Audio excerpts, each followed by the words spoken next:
All right, we are live here. Nicolas Gregory from CommerceBlock and recently co-author of the Civ Kit whitepaper and AI enthusiast, longtime Bitcoiner, I assume. Welcome to the Magic Internet Money Podcast. Yeah. Hello, Brad. Thanks for having us. So, I've kind of been peripherally aware of what you're doing at CommerceBlock because of the scaling wallet that you guys built, Mercury, I think it's called, and it uses state coins and state chains, which is sort of like at least the state coin concept, the way I understood it, was to be like a virtual open dime, where if people aren't familiar with how an open dime works, this is what it is. This is a Sats card, and it's basically got the private key to Bitcoin on this card. And so when you scan this QR code here and you send Bitcoin to this address that's on this card, this is the Bitcoin. It takes Bitcoin from the digital world into the physical world, really. And then you can pass this around and you're making transactions that are completely anonymous, peer-to-peer, untraceable, and free because there's no transaction fee. You're actually passing the private key around. And there's a lot of interest around how we can scale Bitcoin to lots of people in this decentralized, censorship-resistant way, because once you start scaling Bitcoin to meet the small payments that, or even, a billion people using it for their savings, you run into like a problem with making trade-offs with taking custody of your own coins versus letting someone else hold your coins, like a bank, like a Bitcoin bank. And so people create these solutions that help us onboard people that maybe aren't ready to do like multi-sig sovereign node running and all that stuff. But many of the solutions over the years kind of were poo-pooed on by Bitcoiners because they're not really super trustless, or you need permission to peg back out, So when I started hearing, I think it was Ruben Thompson, talk about space chains and a concept of state chains, space chains, space state coins, all this stuff where you could kind of create virtual open dimes and Sats cards that you could then load a Bitcoin into it, or a UTXO, like a certain amount of Sats, and then transact them on another trustless, permissionless, scalable layer that then you can do things that you can't do with current Bitcoin or even the Lightning Network. So this was about a year ago or so. I think you guys released Mercury Wallet with the Space Coins application really being used, and I was part of the Space Chain Torch, or whatever it was called, the Space State Coin Coin Torch, or what was it called? Yeah, it was State Coin Torch. State Coin Torch, yeah, where we were just kind of passing around, people on Twitter just passing these state coins around, which is really, it sounds like a shit coin, but it's not. It's just Bitcoin. It's Bitcoin on a different layer, different technology stack. So that's how I first became aware of you, and then I've been following Ray Youssef for a while, and I've been kind of had him on my podcast, and went to see him recently in Dubai and kind of discussed the Paxful situation with him, and I've been having conversations with him and others about peer-to-peer Bitcoin and Nostr and decentralized identity, and like how we can use more peer-to-peer technologies and applications to scale Bitcoin in censorship resistant ways, and ways that take advantage of the trust that you already have with your, say, like local Bitcoin guru, or your friend and your friend or your family who's a Bitcoiner who runs a node. You can trust them to help you onboard to Bitcoin, and how we can kind of like take the concept of like a Hawala network that is a Muslim finance concept where it's based on trust, and combine that with the trustlessness of Bitcoin. So all that long preamble is to say that's how I became aware of you. And recently you released the Civ Kit white paper with Ray and I think someone else, which I want to dig into you explaining that to us. And just overall very excited on this space of like P2P, peer-to-peer acceleration. And Then later on, maybe we can talk a little AI. But why don't we start with your Bitcoin story? I've not heard your Bitcoin story before. What brought you into Bitcoin, Nick? Yeah, so I'm a software engineer by trade. That's what I was doing for the last 20 years, and I was working for the banks, and I was actually in New York working on Wall Street.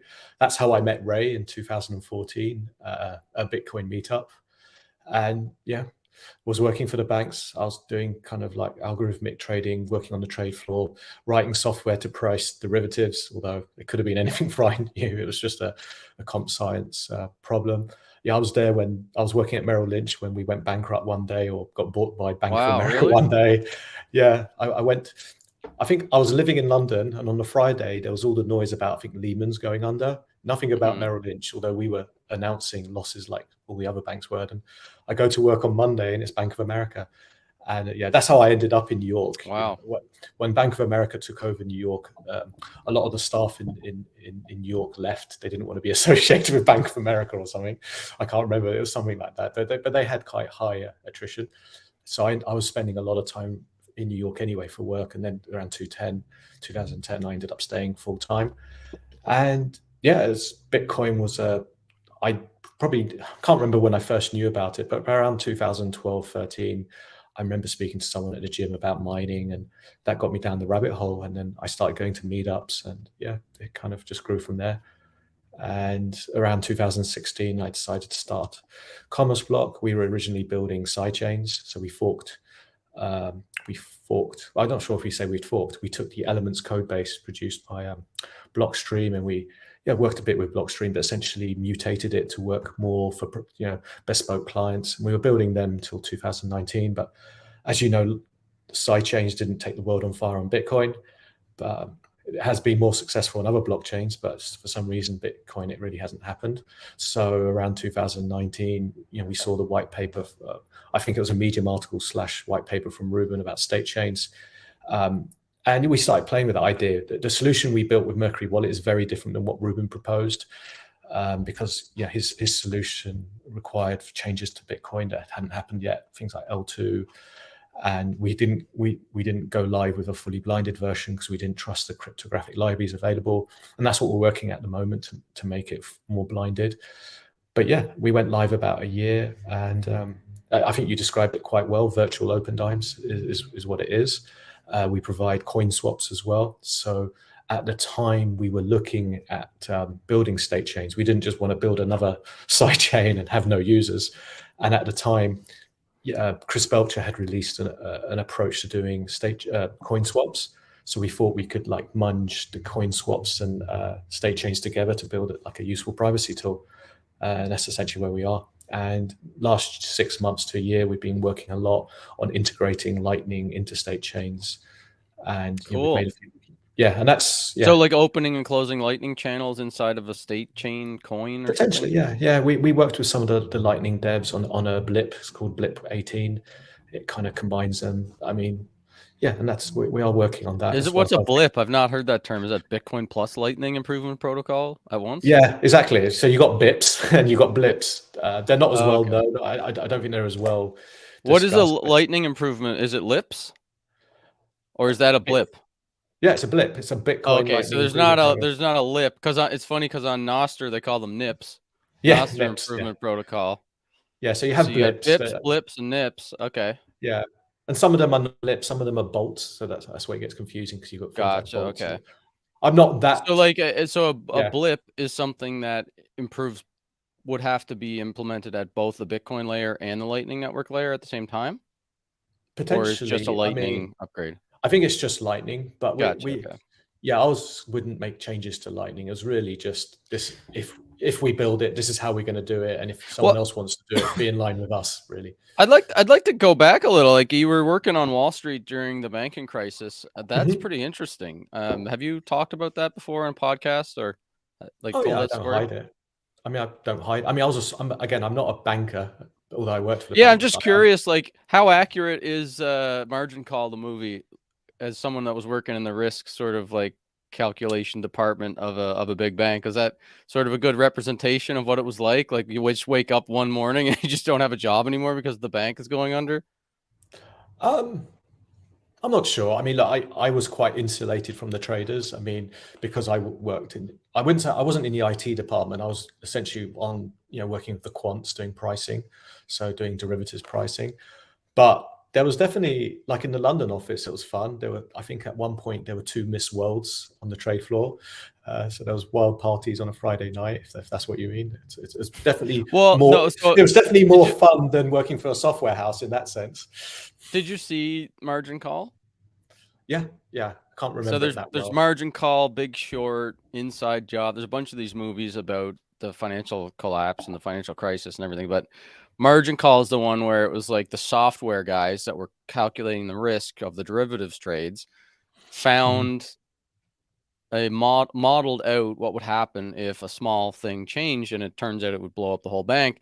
So they took that upstairs, and then the whole thing is basically like one night mhm, where it goes from a software guy figuring out that there's a real big problem that nobody knew about to the next morning. Like they got the guy from London come in, the head office guy, helicopters in, and the next morning everything's kind of blown up, and it happened very fast.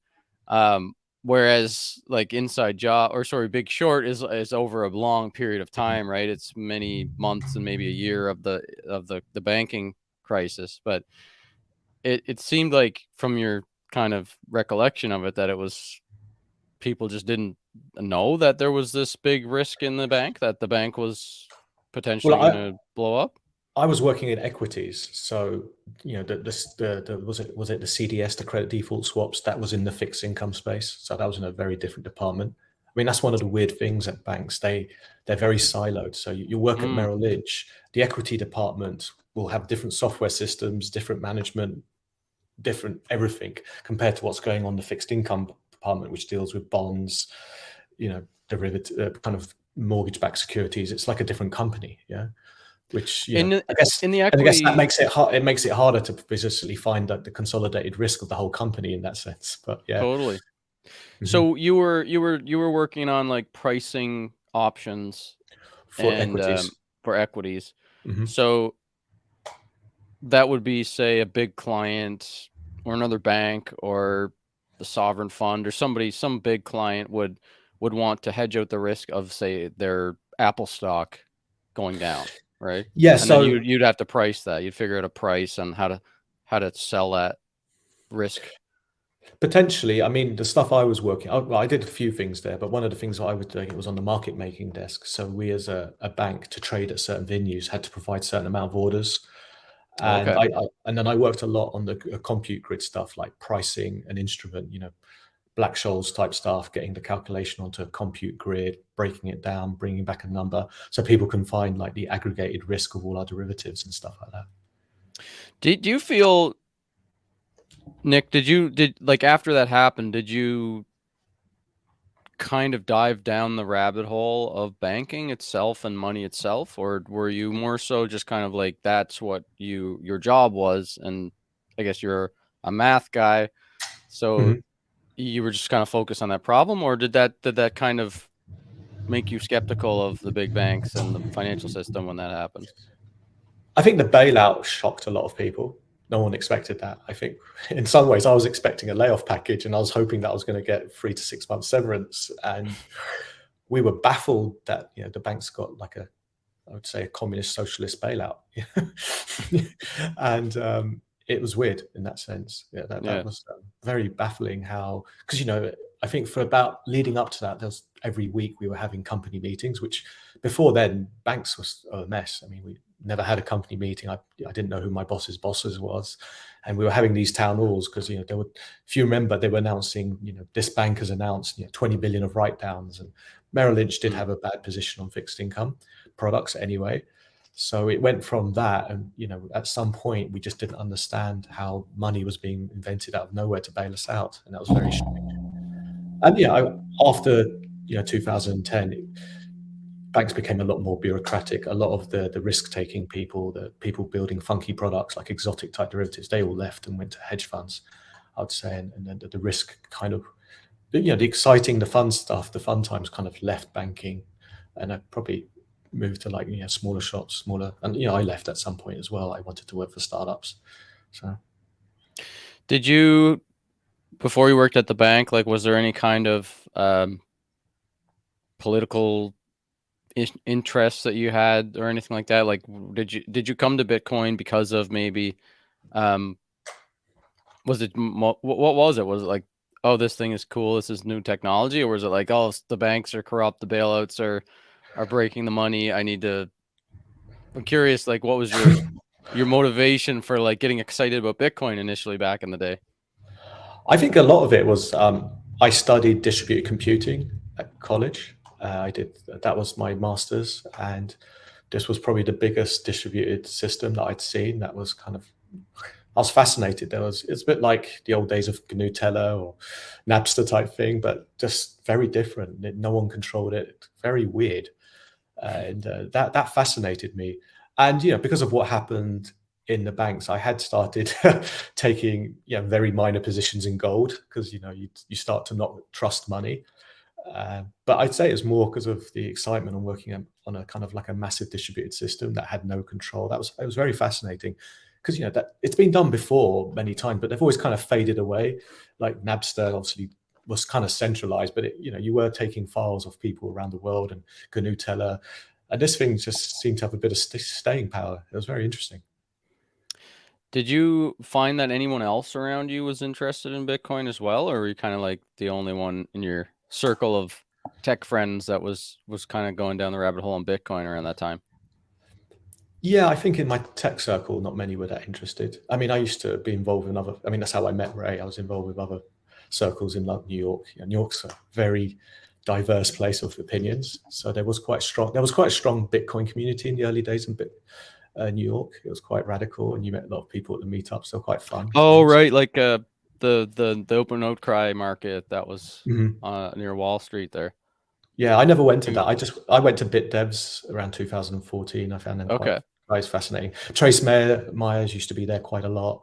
A lot of the guys I work with were there in the early days, like um, Bob McElrath. I'm still in touch with. Obviously, I met Ray there. Essentially, I guess Paxful was kind of founded there.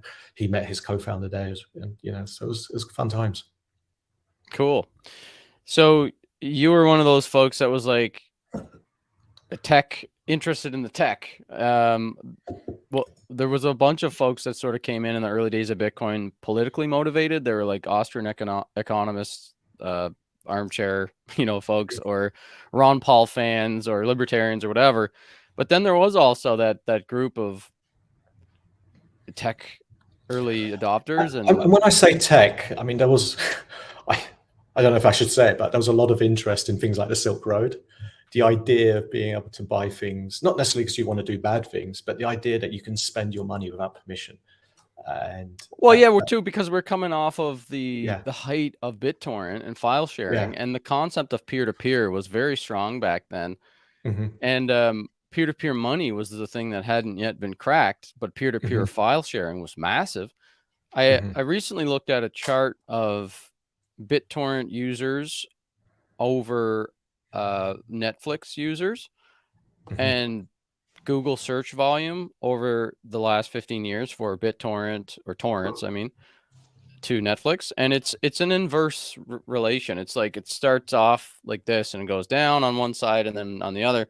It's basically like a one-for-one swap. hmm What's kind of happened with peer-to-peer interest, because of the centralized options that were provided to us, were actually better user experiences than peer-to-peer. So hmm if you were somebody that was interested in peer-to-peer because you could access anything you wanted, maybe for free because you didn't want to pay for it, or you weren't programmed yet to pay for digital stuff, but just the idea that you could just get whatever you wanted online on torrents or on Napster or whatever, that person was presented with a better option to just pay $10 a month and get any movie they wanted.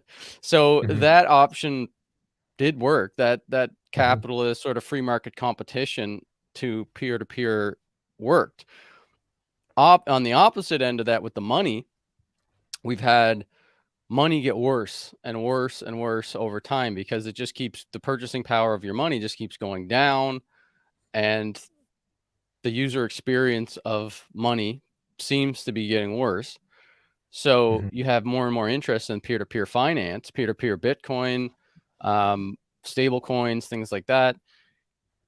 And I kind of think, Nick, that we're at a moment where AI might accelerate the trend to peer-to-peer file sharing again and disrupt the current leaders in media, like the Netflixes and Spotify's and all that, because what they've done is they've won the battle with file sharing, and now they're cannibalizing themselves, and they're actually forcing customers to go back to that mentality that they were in back in 2010, 11, 12, where, Jesus, you got to have like 10 different subscriptions in order to get what you want.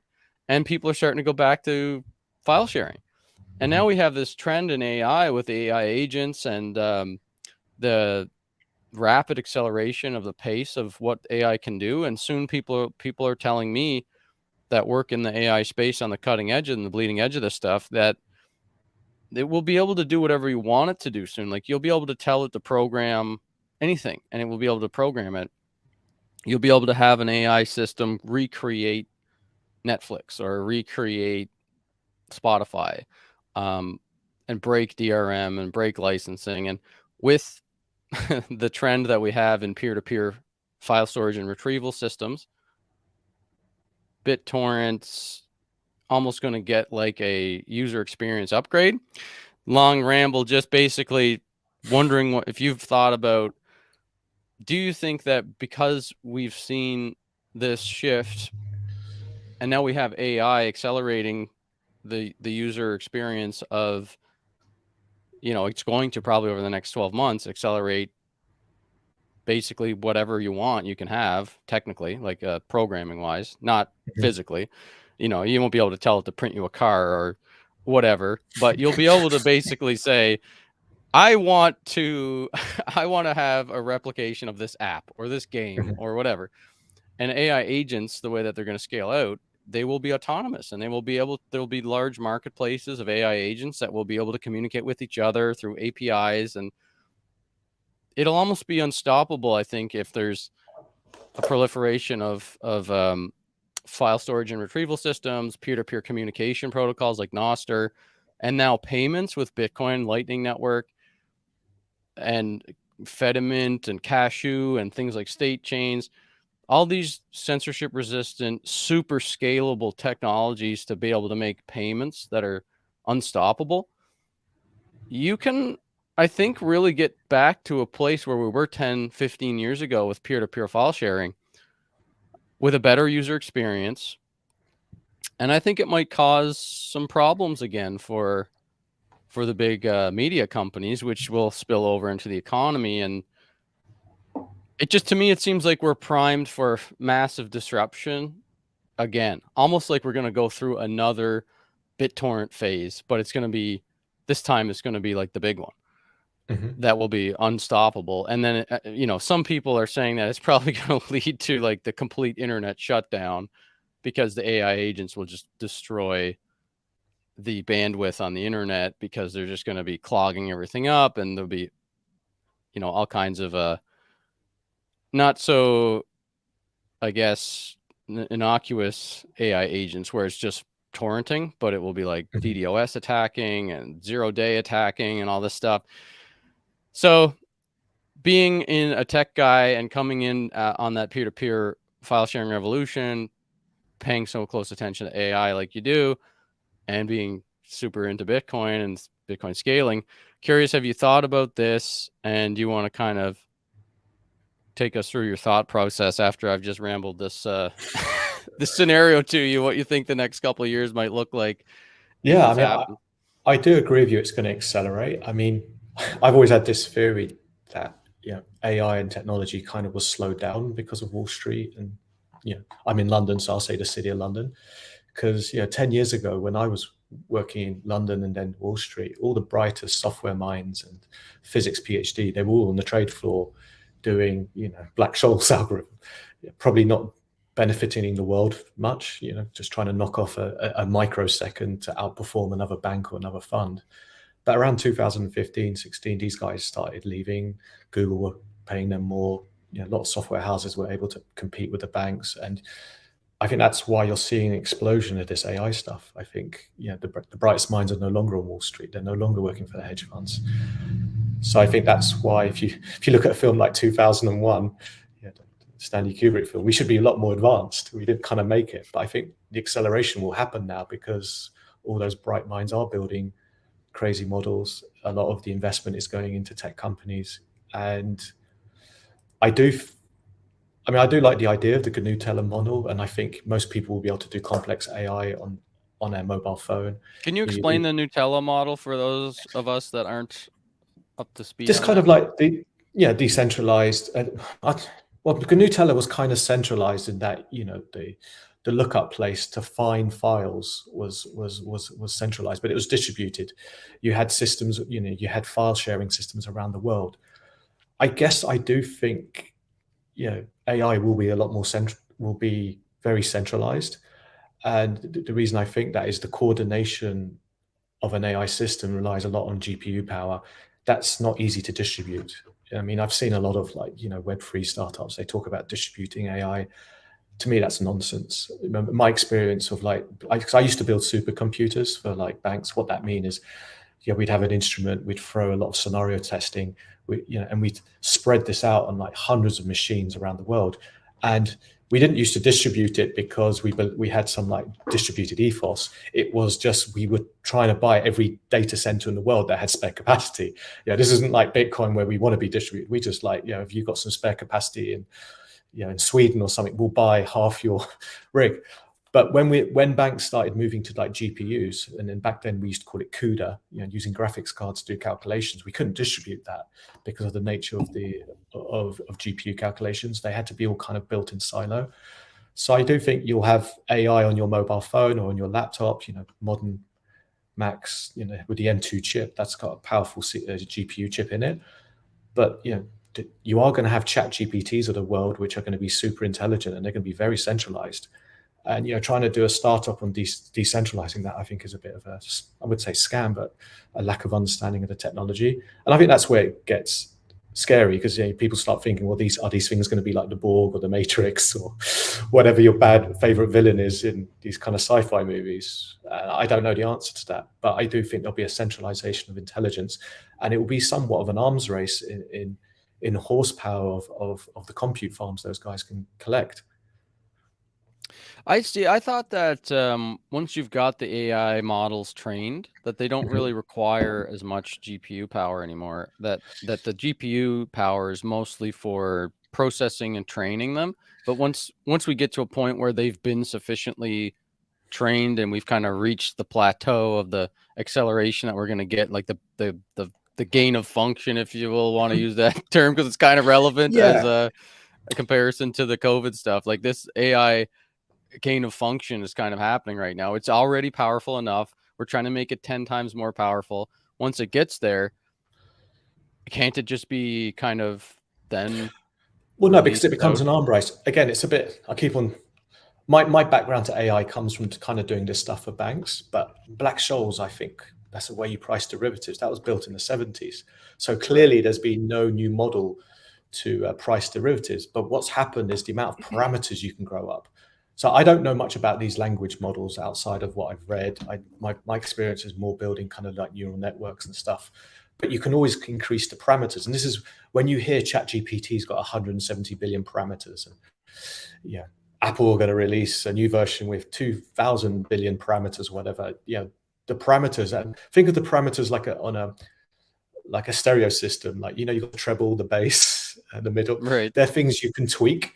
So that injection of more parameters, more data into the model can grow exponentially. I mean, at some point, maybe you don't have, you arguably could have diminishing returns because you've got no new data, or you spend more time testing. But I don't know if we've hit that. But I do think that becomes an arm race. There'll be a collection of more and more data, and I think that's where the battle is. And that's what you're seeing. Everyone's releasing their new LLM, language model, and they're saying we've got more parameters, we've got more parameters, we've got more parameters, and maybe at some point it becomes irrelevant. But that's the way I view it. The thing that maybe I'm misunderstanding it, but the thing that why I'm hearkening this back to the days of peer-to-peer and the disruption that Mm-hmm. happened there was back then you had a you had like a centralized server-based architecture, right? Where all of the Mm-hmm. Napsters and things like that were centralized with a bunch of servers, and it was more efficient, and then they could do as much file sharing as they wanted. But then once we had the technology that allowed you to distribute the risk of seizure, of censorship, but also process the file sharing to millions of computers, BitTorrent and peer-to-peer file sharing really disrupted that model of everybody that thought that they could use the law to stop pirating and file sharing. But file sharing being distributed across millions of computers was impossible to stop. So they had to compete. They had to outcompete the file sharing and the pirating and everything, which they ended up doing. With AI right now, it's an arms race. It is an arms race at the moment, and it is centralized. Like I've got a friend that he's an early Bitcoin miner. He just converted. He was an early Bitcoin miner in 2013. He still mines some Bitcoin, but he started a couple years ago mining Ethereum because the profitability of mining Ethereum with GPUs got pretty good, so it attracted him to set up a huge data center to start mining Ethereum. And then obviously they screwed over all the miners when they switched to proof of stake. So him and all of the Ethereum miners are pretty much switching over to high performance compute, doing cloud processing. And now he's got 47,000 graphics cards basically for processing AI and doing LLM training. And so he's telling me some things about what he's doing and how profitable that is and how fast it's growing. And I've got another friend that works for a large company. He just left his government job and now he works for one of the big, Big 10 tech companies building out this massive multi-billion dollar LLM data center in the States. Mm-hmm. So I've got people kind of telling me about like how fast this is going from the inside. And then I'm looking at the trend of distributed computing, and I'm really thinking like the moment of the BitTorrent moment of taking that, where if they try it, because it's already getting to the point where it's disruptive. AI is completely disruptive right now, and it can be stopped if you've got like my friend who's like, let's say he sets up a new type of file sharing system with his AI data center, and like he allows you to do whatever you want, copy any code you want, make any game you want, whatever the next generation of AI can do. Well, that's completely disruptive, but that can be stopped. But we have the technology, we have the messaging protocols and the graphics card distribution protocols and the money protocol now with Bitcoin Lightning Network. We have all these peer-to-peer distributed technologies that can distribute the LLM processing, LLM training, and execution of the code so that it can be like a BitTorrent moment where I feel like it can be unstoppable. And once you have AI that's almost like an electronic nuclear weapon distributed that can't be stopped, anything can be done with it. And that's where I think we're going to go. And that's why I think that like the peer-to-peer movement is going to see a massive resurgence. And I think it's going to completely disrupt everything in terms of the way that the economy works, the way money works, the way people make decisions and trust what they see and what they read. And everything, I think in a couple of years, I used to think this was like 5-10 years away and we didn't have to worry about it too much because it was going to be able to be controlled.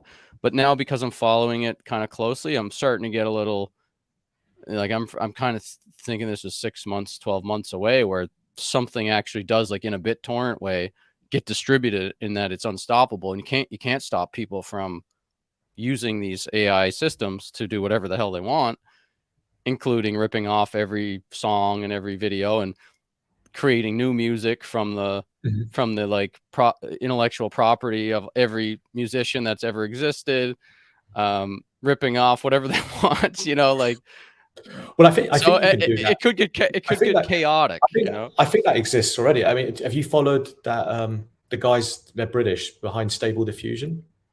Yeah.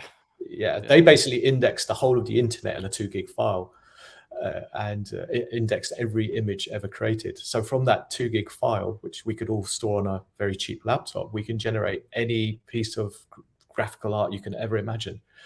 And I think they released last week the language model, which is about, I think it was about 20 billion parameters, which, so it's slightly smaller. It's a lot smaller than ChatGPT, but you're going to have small scale ChatGPT power in your little laptop. So we'll be able to create any type of text, any kind of music, any type of image on our laptops quite easily. But then it comes, if you've got your own little laptop and you're attacked, or I'm not trying to sound very like the Matrix, but by a super AI, could that DDoS you? Could that take you out? Yeah, you start to look at adversarial scenarios there, and that's where it gets kind of concerning.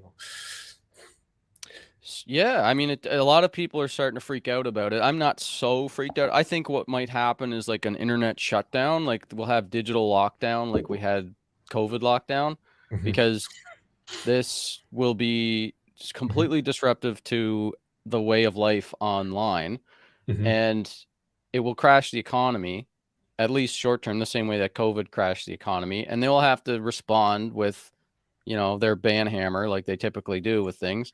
Last time they printed $10 trillion to prop up the banking system and to keep everybody from really suffering like now, but they printed money which causes inflation and devalues your savings, which causes suffering later.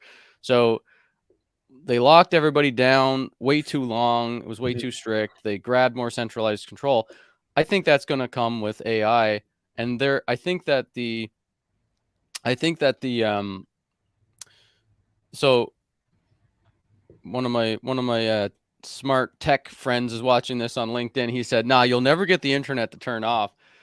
And so I think that is a reaction that a lot of people had in January and February and early March 2020 to COVID. Like, people would say, "No, they're never going to shut down schools. They're never going to stop the NBA. They're not going to stop sports. They're not going to lock everybody down."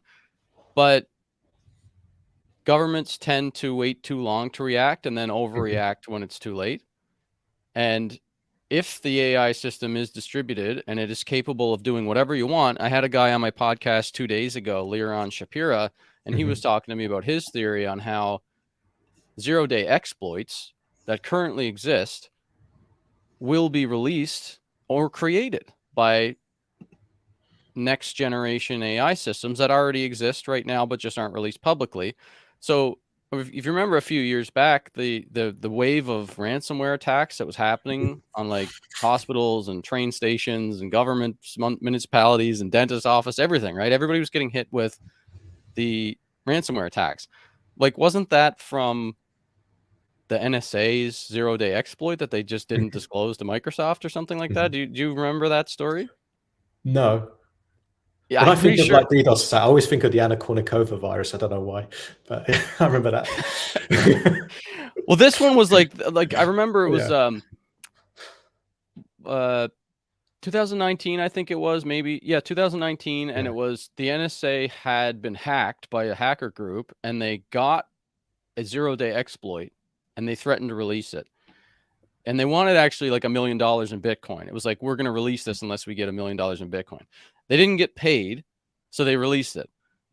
Then everybody took that up and started creating ransomware attacks. And because it was a zero-day exploit, there was no patch for it that was widely spread out.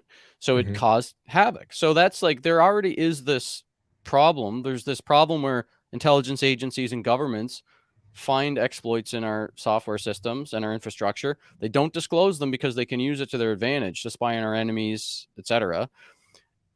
Hackers get access to that, release it, cause havoc.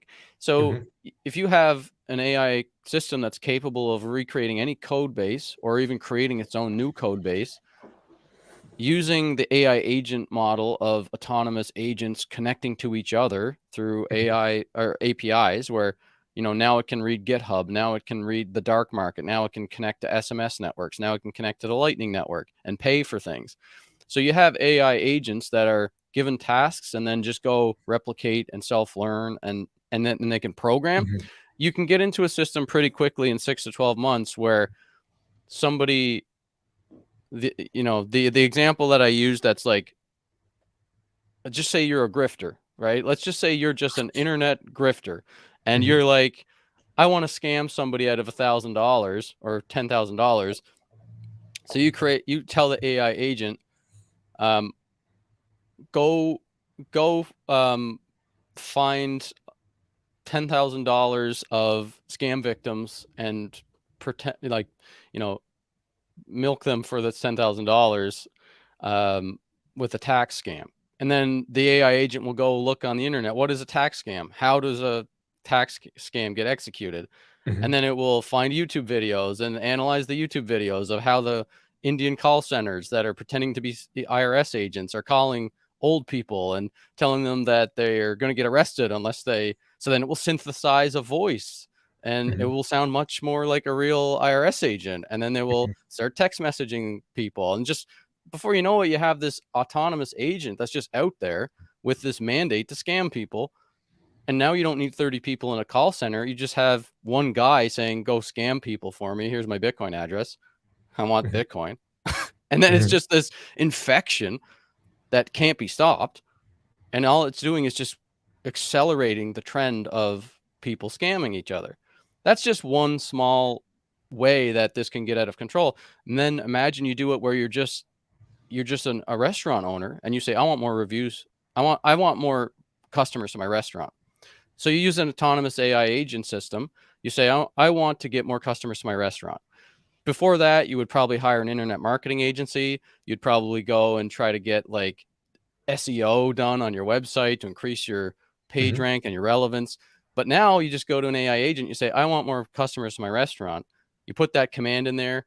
The AI agents start talking to each other. They find out what your restaurant is, where it is, what are your competitors, how Mhm. would somebody want to go to why would a human want to go to a restaurant? Because humans read reviews.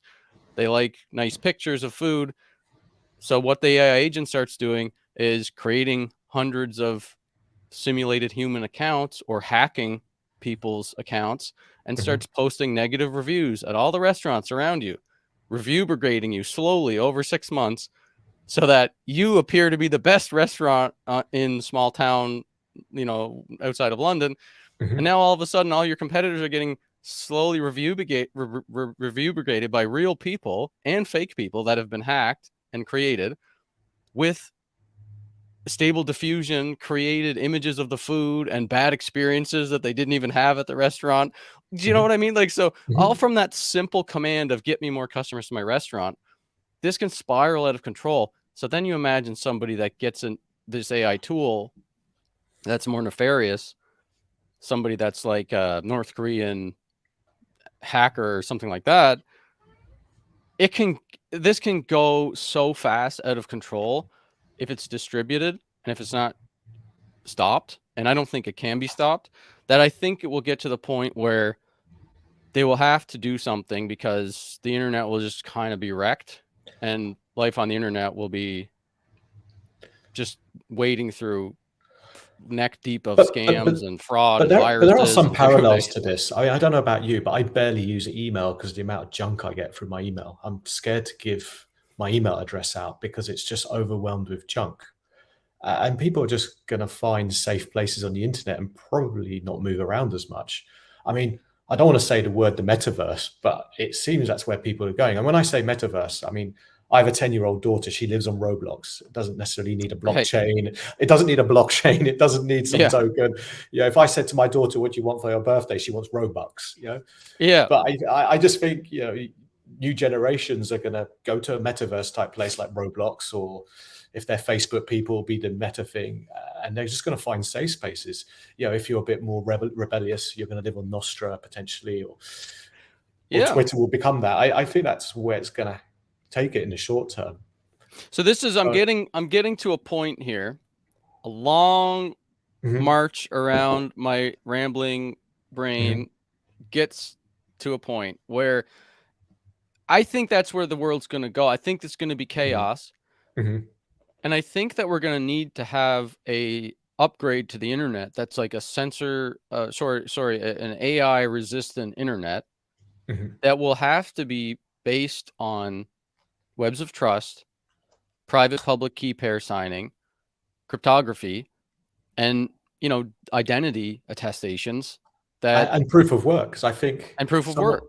yeah, because it's only with proof of work we'll know if something's real. But like in And a system where AI can be autonomous, I've thought of that before too. But like if an AI agent system is existing right now, it's just getting started. mm-hmm. And I mean, I'm working on getting it connected to Lightning Network already. I'm putting people together that are getting AI agents connected to the Lightning Network. So AI agents through AutoGPT and all these different LangChain models and stuff.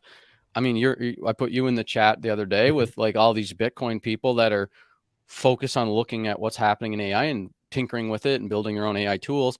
One of the things that we're doing is connecting AI agents to Lightning Network so that AI agents will be able to open Lightning channels, make payments, reroute liquidity. So then you'll be able to have AI agents be able to make payments and interact with the real world through making Bitcoin payments and receiving Bitcoin payments.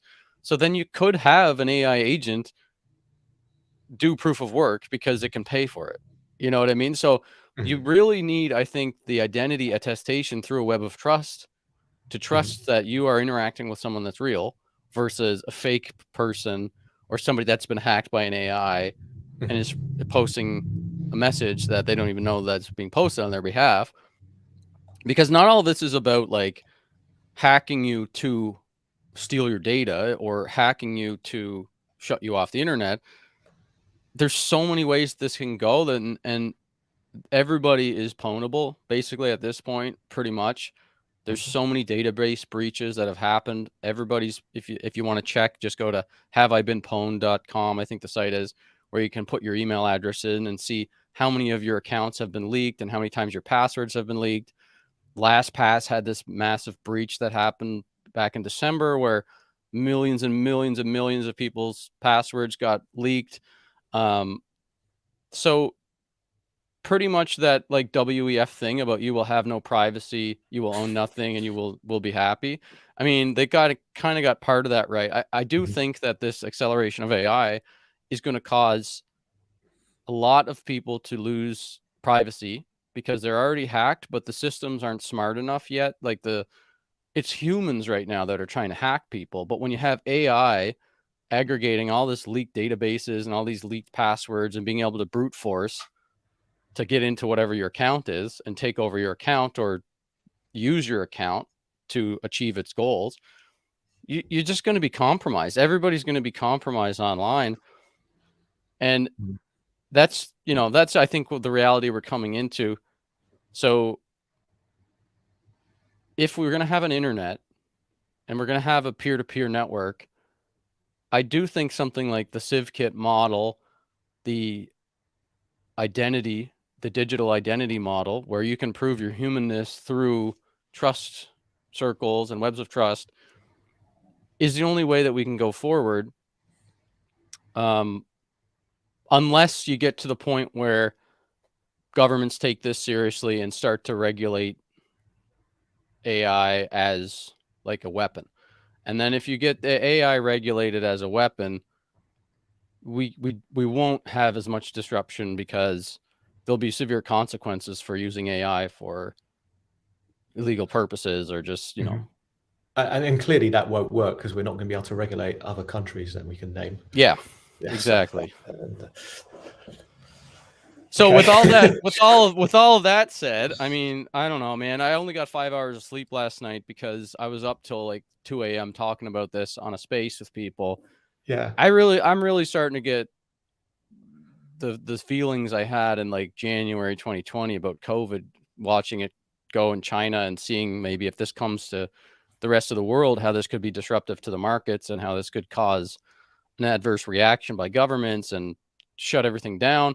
And I was on, early on that, buying masks and getting the food storage and all that stuff, getting ready, like pretty much called the drop in the markets to the T.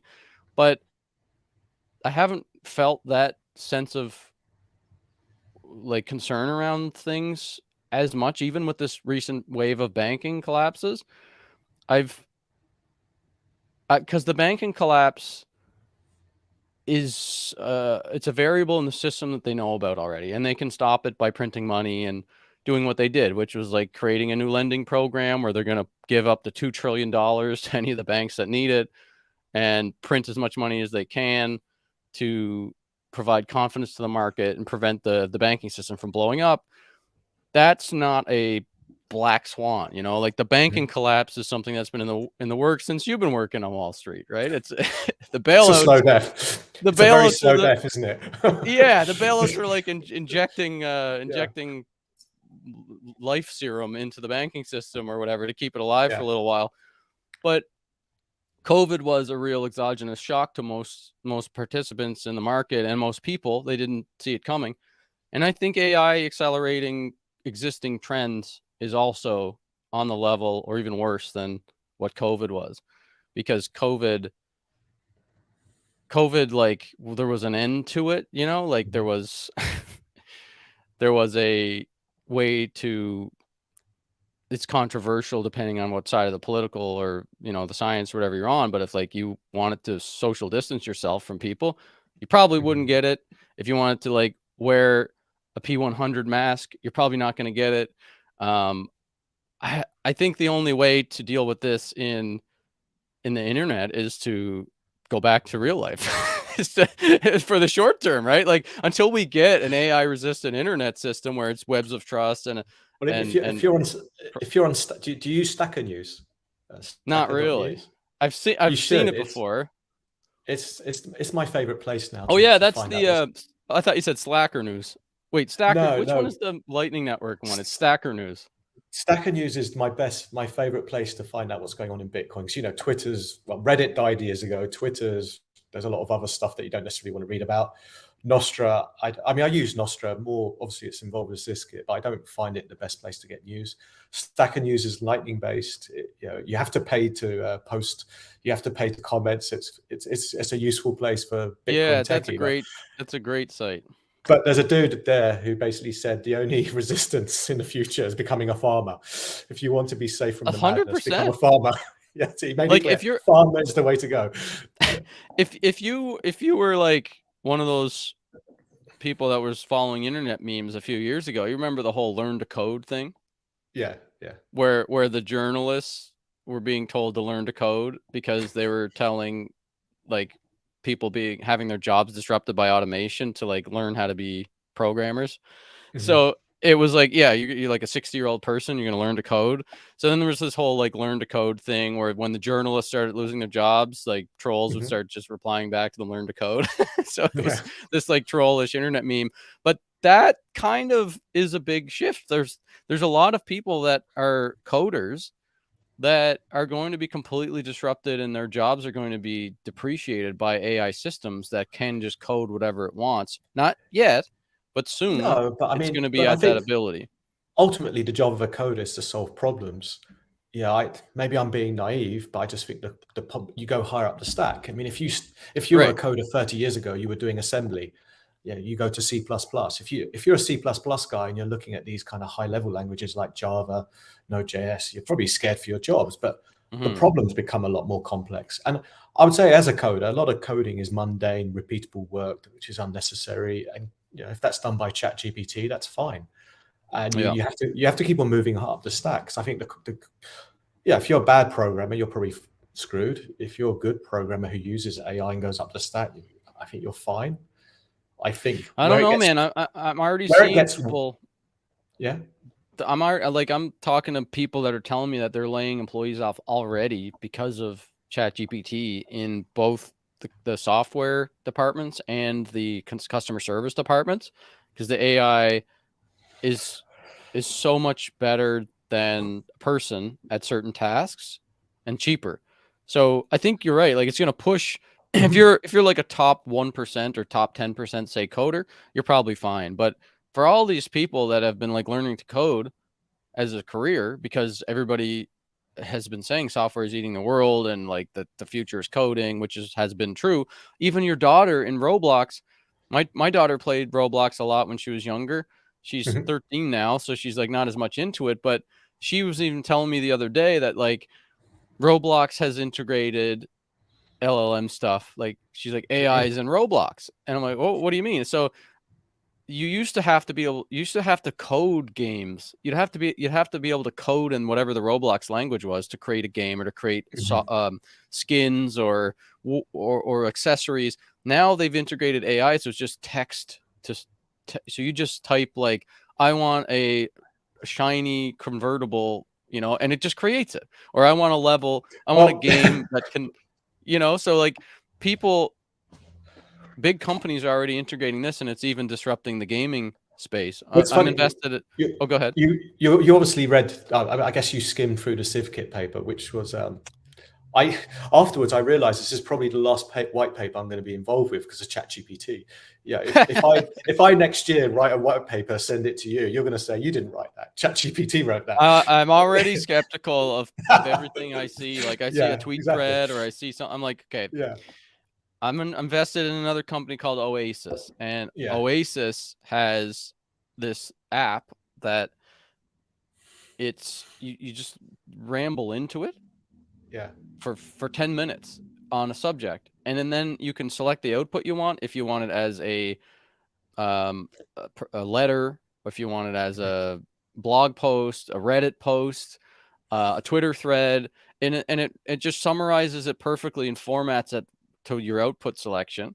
You can say essay, and it'll format it and whatever you want. So, and this is just version 1 of this stuff. So yeah, there's so many things happening in this space so quickly that it is going to disrupt a lot of current value in the job stack.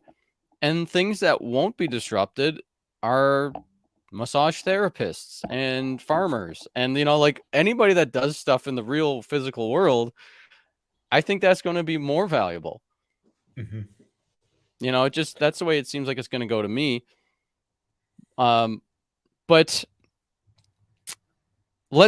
enough of this AI doom saying. Let's get into Civ Kit a little bit, because I do think that something like Civ Kit is inevitable to be the solution that we use to combat rogue AI virus agents and whatever that are going to be scamming people and infecting the internet. I do think we're going to have to go towards this like more sovereign computing, distributed, censorship resistant networks, and peer-to-peer attestation. Like, I know your pub key, I trust it.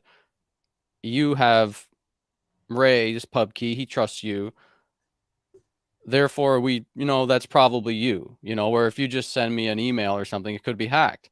But if I see your text on Noster, like from your pub key that hasn't been reported as been exploited by an AI hacker yet, then I know I'm talking to you, and that you're not sending me a fake message that's been generated by an autonomous AI that's trying to scam me.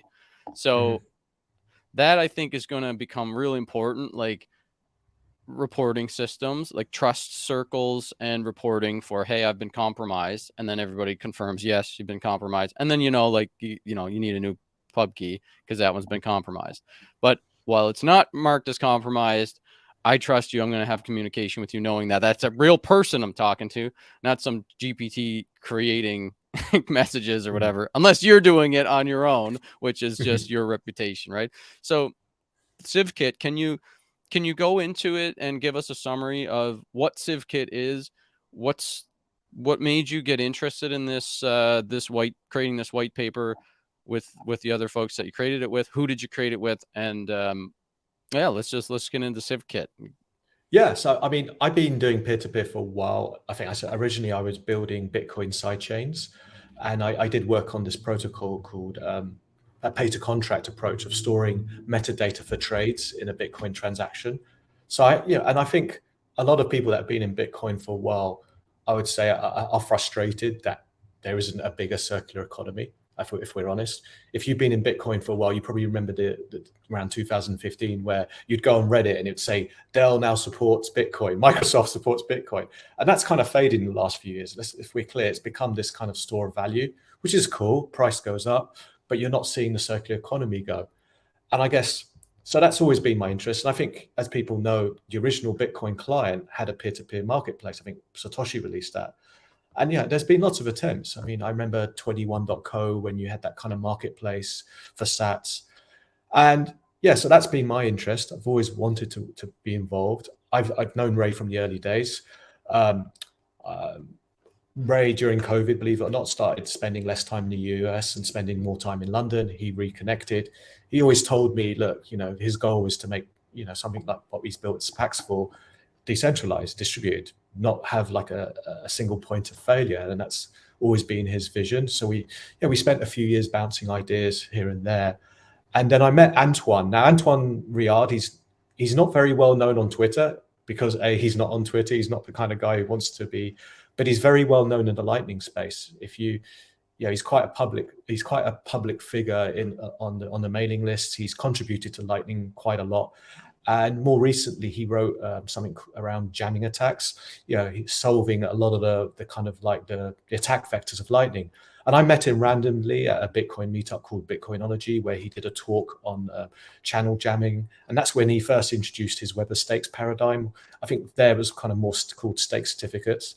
Yeah, and it was an interesting person. You meet Ray, who's basically on the other side, who's been on the streets, basically managed to get Bitcoin, as what he calls to the global south, and actually probably created the biggest circular economy in Bitcoin. And then you have Antoine, who's basically at the low level of Lightning, basically, figuring out security attacks, making sure Lightning doesn't blow up every day. And I literally, after I met Antoine, I kind of bounced ideas with him. I got him and Ray and myself in a few conference calls, and it kind of went from that. So you have the Ray on the top level, who's basically selling Bitcoin to people in the global south. You have Antoine fixing the low level weeds, and me in the middle, jack of all trades. And it was quite a diverse, you couldn't get a more diverse group of guys trying to figure this shit out and put it onto a paper. So I think around January, we decided to do this white paper. If it had been me writing it on my own, it would have been 4 pages long. But Antoine had a lot of quite creative ideas. He wanted to implement this Weber stake stuff, really, really cool stuff. And he probably wrote the bulk of it. And that's how it ended up a quite substantial 20-page paper. And it was very good to have Ray's input from using Bitcoin in the streets, the kind of problems he faced at Pax4, which if me and Antoine had worked on it on our own, we wouldn't have factored that in. So it's a good, diverse approach. And that's how it got created. And that's how the threesome met and started working. Great. That's a great summary of who's the players involved there.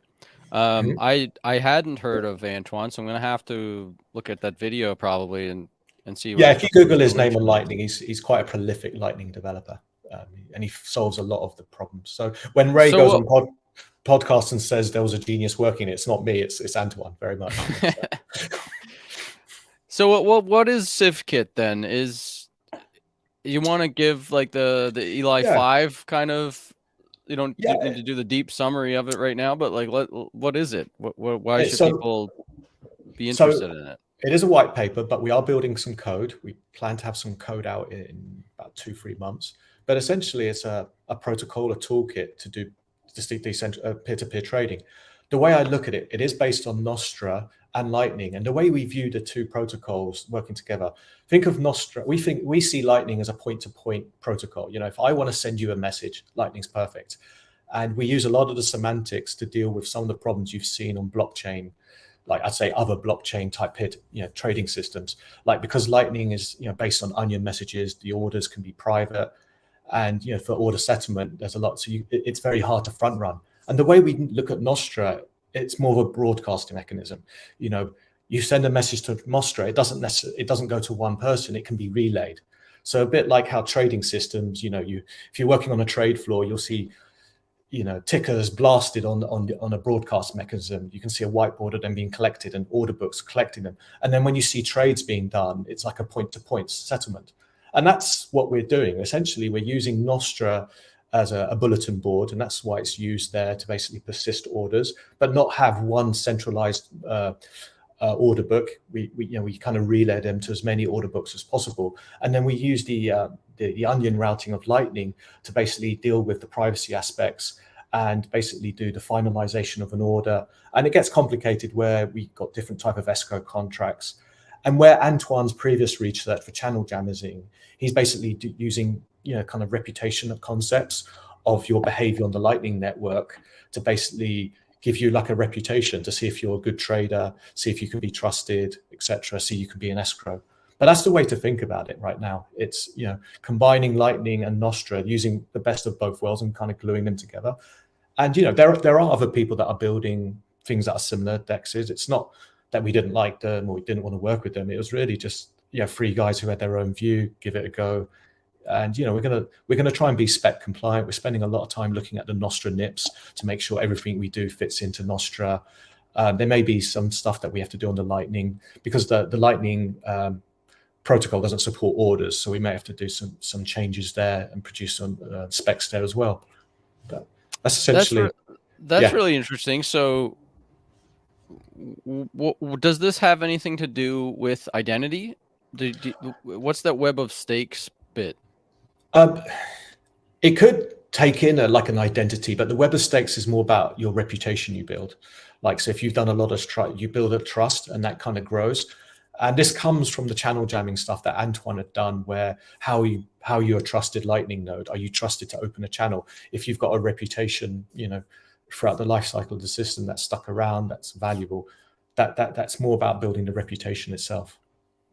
So the web of stakes is kind of like a little bit like the Gauss score, I think it's called in Lightning, where you can rate your Lightning peer as a good peer to do a channel with.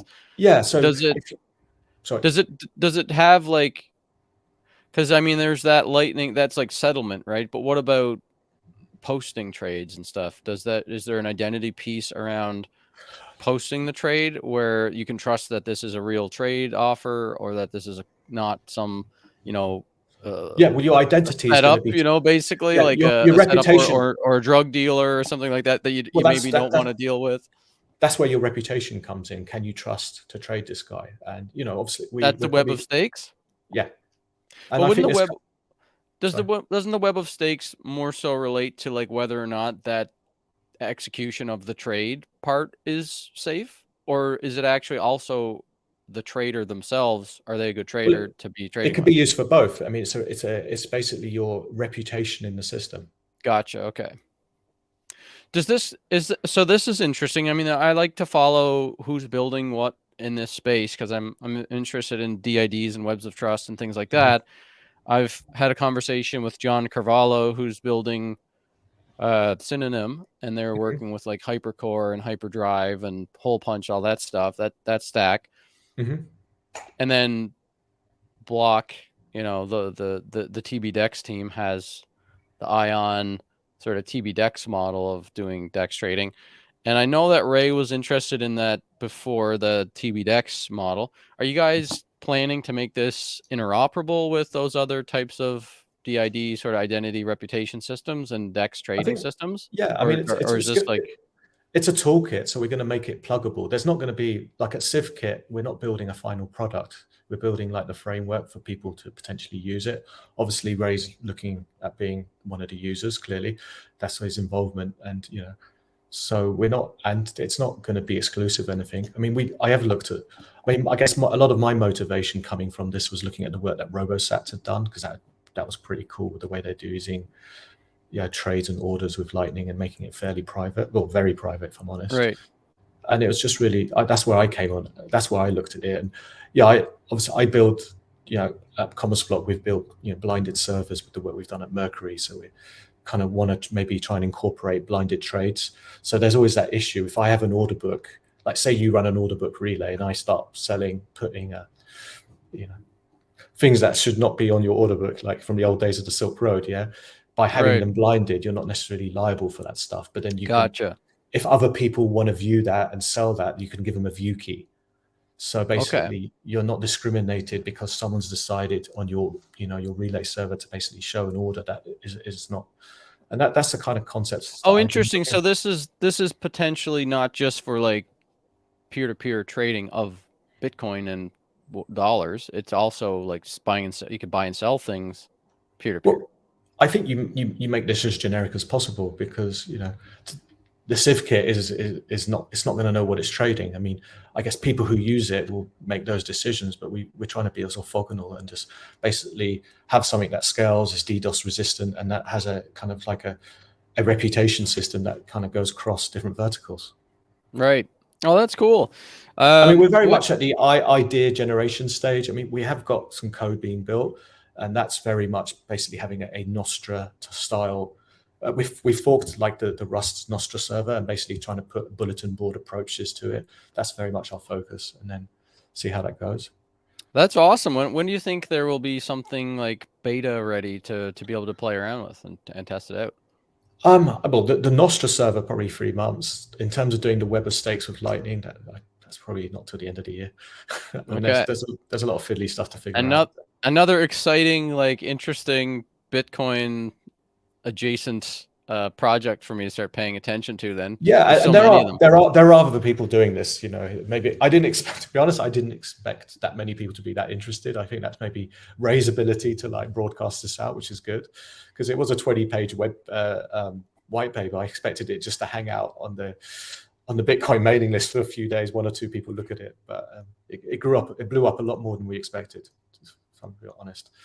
So is CommerceBlock kind of building on this Civ Kit model too, or is it sort of like a separate project from the state? So some of the infrastructure we built, we see as being used very much Mainstay. So Mainstay is like this proof of publication service that we've been running for years, and to basically keep copies of the trades. When I say copies, provability of the trades, provability of the reputation systems, we plan to use Mainstay, and that's very much my motivation for being involved. And obviously, we do Lightning infrastructure. We plan that to be used in this as well. Very cool. Well, where if someone's curious about this the white paper, where can people go to read it? Yeah, civkit.org. The white paper is civkit.org. Yeah, you go to the GitHub, you'll see the white paper, and that's it. Code is probably going to be released in a month or so. Very high level code, but yeah. And kind of moving on just a little bit, but going back also circular conversation. What are your thoughts on the recent banking issues? Curious just to hear your take on this stuff, if you think about it much, or where do you think things are going there, forgetting about all the AI stuff? Right, I think banks are on a bit of borrowed time. I mean, mainly because of CBDCs. Whether you like CBDCs or not, and I presume you don't, they are going to make people question retail banks. And retail banks are big monolithic institutions. I mean, in the UK, retail banks have been in trouble anyway, because you've had these kind of like lightweight banks, the Monzas, the Revolut. Young people clearly don't go to the big banks. But then, we're in the UK, the government have announced the CBDC. I think that's going to ask big questions to the Wells Fargos of the world and stuff, the JP Morgans. So I think that changes it a lot. And I think that's, for people like me and you, it's Bitcoin or CBDC. Yeah, that does seem like the CBDC sort of digital dollar with the ability to control it more, like pull more levers. Whether they call it a CBDC or not, it probably won't, because it's very unpopular, but dollars will probably migrate more towards like a direct relationship with the central bank, which can... And you can already see how they're going to roll out CBDCs. There's going to be a crisis. Maybe it's the AI taking out 30% of the workforce or something, and there'll be a movement for UBI, and that will be issued by a CBDC. And they may not call it CBDC. Maybe in the UK they'll call it Britcoin. That's the word I heard. But the government will come and save a percentage of the population with free money, and that will be how they roll it out, in my view. Yeah, I agree with you. I think that's probably what the response is going to be as well. And we've got quite a job ahead of us to educate people on why they should take their UBI and start saving it in Bitcoin, or at least take 10% of it and save it in Bitcoin. Yeah. As we transition from a unsustainable monetary system that's based on credit expansion and printing money that is never going to get paid back, which people are starting to realize, to a more sound system that's based on some sort of constraint on the supply of money creation, whether that's a commodity backed money or a fractionally reserved gold backed or energy backed, whatever they end up doing to try to do the next phase of money. It's not going to be like the last phase.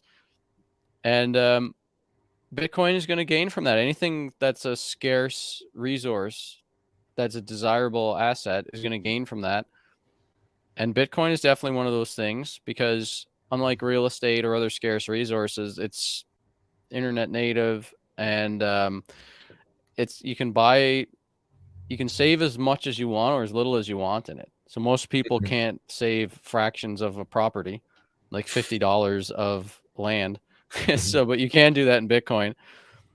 So the peer-to-peer stuff, the Civ Kit, Nostr, all of these things are super important, and also educating people about why the economic problems are going to cause a reaction by governments to print more money, and how that is going to inflate away the value of their savings, and why they want to save in something like Bitcoin.